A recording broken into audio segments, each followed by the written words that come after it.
আপনাদের স্বাগত জানাই আমি আমার কথা শুনবার জন্যে।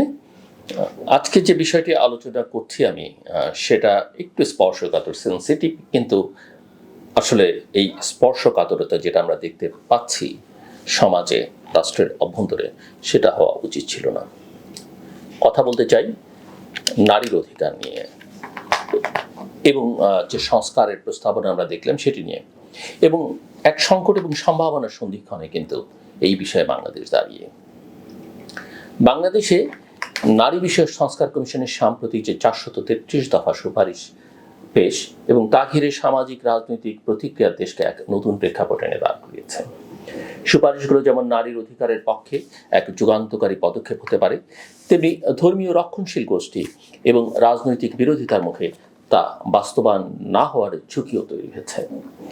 এমন এক সময় যখন বাংলাদেশ স্বাধীনতার প্রায় 53 বছর অতিক্রম করে ফেলেছে, তখন সমাজে নারীর মর্যাদা এবং অধিকার নিশ্চিত করবার প্রশ্নে এই কমিশনের প্রস্তাবনা এক ঐতিহাসিক মোড় তৈরি করেছে বলে অনেকের ধারণা। এই যে কমিশনের যে প্রস্তাব, সেই প্রস্তাবের মধ্যে কি রয়েছে?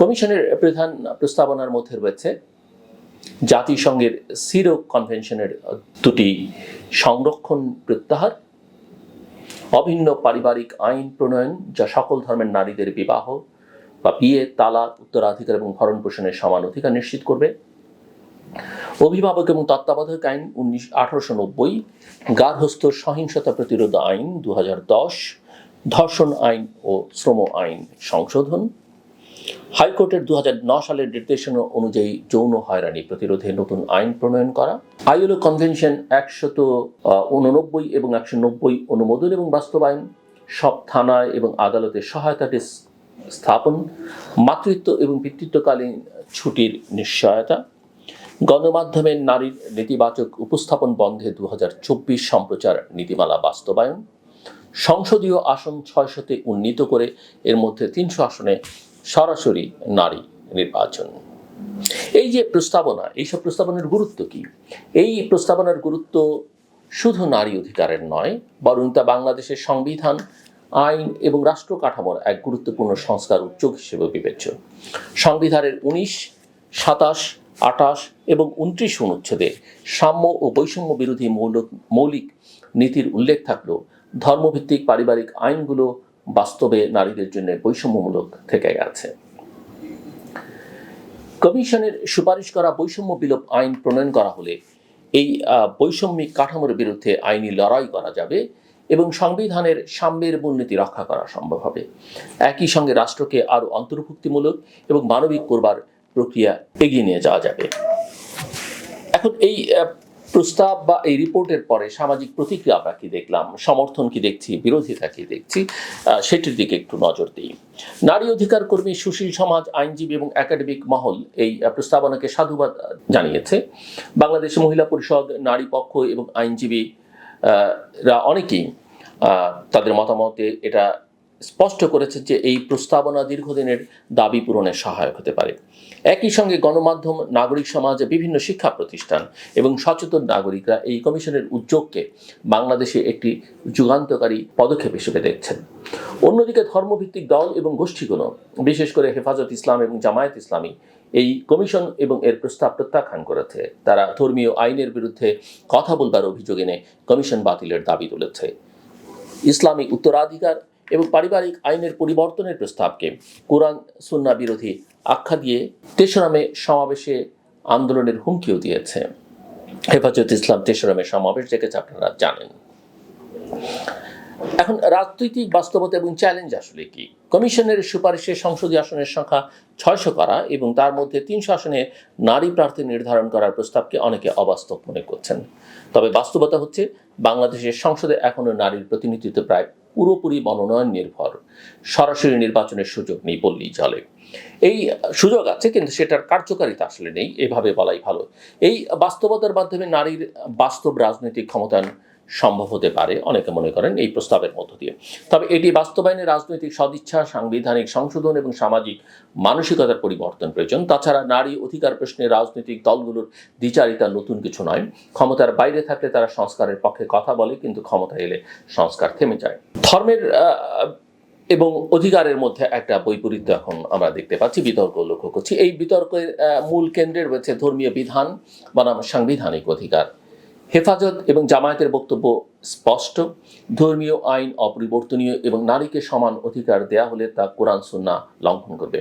কিন্তু আধুনিক রাষ্ট্রে নাগরিক অধিকার ধর্মনিরপেক্ষ এবং সংবিধান নির্ভর হওয়া উচিত। ইসলামী উত্তরাধিকার আইনে নারী এবং পুরুষের সম্পত্তিতে অসম অংশ আছে, এটা বাস্তবতা। এর ব্যাখ্যা হয়তো থাকতে পারে, কিন্তু এই বাস্তবতাকে অস্বীকার করবারও কোনো সুযোগ নেই, অন্তত দৃশ্যমান যে বাস্তবতা, সেই বৈষম্য দূর না করলে সংবিধানের সাম্যের নীতি শুধু কাগজে থাকবে। আরও গুরুত্বপূর্ণ হচ্ছে যে ধর্মীয় রীতি এবং আধুনিক রাষ্ট্রীয় আইনের মধ্যে ভারসাম্য রক্ষা করা। এক্ষেত্রে মালয়েশিয়া, তিউনিসিয়া, মরক্কো সহ বহু মুসলিম প্রধান দেশ ইতোমধ্যেই নারীর সমানাধিকার নিশ্চিত করতে পারিবারিক আইন সংস্কার করেছে। বাংলাদেশে এই উদাহরণগুলোর আলোকে এগিয়ে যেতে পারে। এর বাইরে গণমাধ্যমের প্রসঙ্গে এসছে যৌনকর্মী এবং লিঙ্গ বৈচিত্র্যের প্রসঙ্গ আলোচনার মধ্যে বা এই বিতর্কের মধ্যে আছে। নারী সংস্কার কমিশন গণমাধ্যমে নারীর নেতিবাচক উপস্থাপন বন্ধ এবং 50% নারীর অংশগ্রহণ নিশ্চিত করবার প্রস্তাব দিয়েছে। যৌনকর্মীদের শ্রমিক হিসেবে স্বীকৃতি এবং মর্যাদা নিশ্চিত করবার সুপারিশ অন্তর্ভুক্ত রয়েছে। তবে একাডেমিক পর্যায় থেকে এসছে কিছু সমালোচনাও। একজন একাডেমিক আমি দেখলাম যে তিনি যৌনকর্মী বলতে শুধু নারীদের বোঝানোর প্রবণতা, ধর্ষিতার পরিবর্তে ধর্ষণের শিকার বলা, রাষ্ট্রপতির ক্ষেত্রে লিঙ্গ নিরপেক্ষ শব্দ ব্যবহার না করা ইত্যাদি প্রসঙ্গ কমিশনের দৃষ্টিভঙ্গি নিয়ে প্রশ্ন তুলেছেন। এছাড়াও প্রতিবন্ধী নারী এবং শিশুর অধিকার, অবিবাহিত নারীর দত্তক গ্রহণের অধিকার এবং লিঙ্গ বৈচিত্র্যময় জনগোষ্ঠীর কথা অনুপস্থিত থাকা এই প্রস্তাবনাকে আরও অন্তর্ভুক্তিমূলক করার আহ্বান জানাচ্ছে সমাজের অগ্রগামী অংশ। নারী অধিকার বাস্তবায়নের পথ কি আসলে? প্রথমত, এই সুপারিশগুলোকে এক টেবিলে বসে পর্যালোচনা করা জরুরি।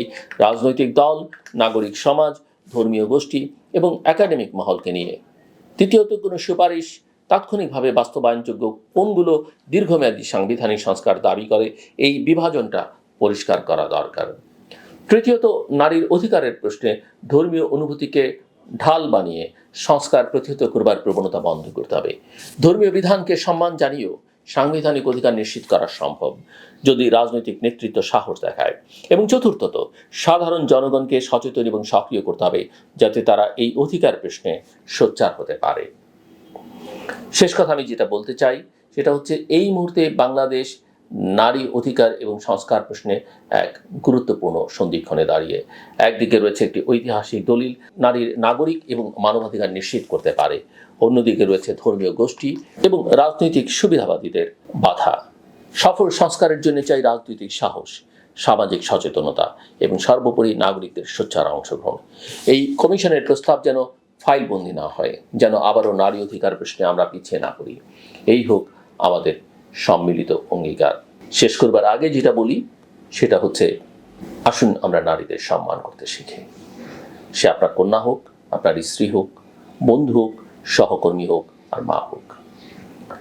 জনসংখ্যার বিচারে তারা কিন্তু সমানে সমান। শুধু এই বিচারই নয়, পৃথিবীর বিকাশে বিস্তারে নারীর যে ভূমিকা, এবং এই যে আমরা মানুষ হিসেবে পৃথিবীতে আসছি, সেখানে একজন নারীর যে ভূমিকা, সেটা কিন্তু একজন পুরুষের পক্ষে সেই ভূমিকায় অবতীর্ণ হওয়া সম্ভব নয়।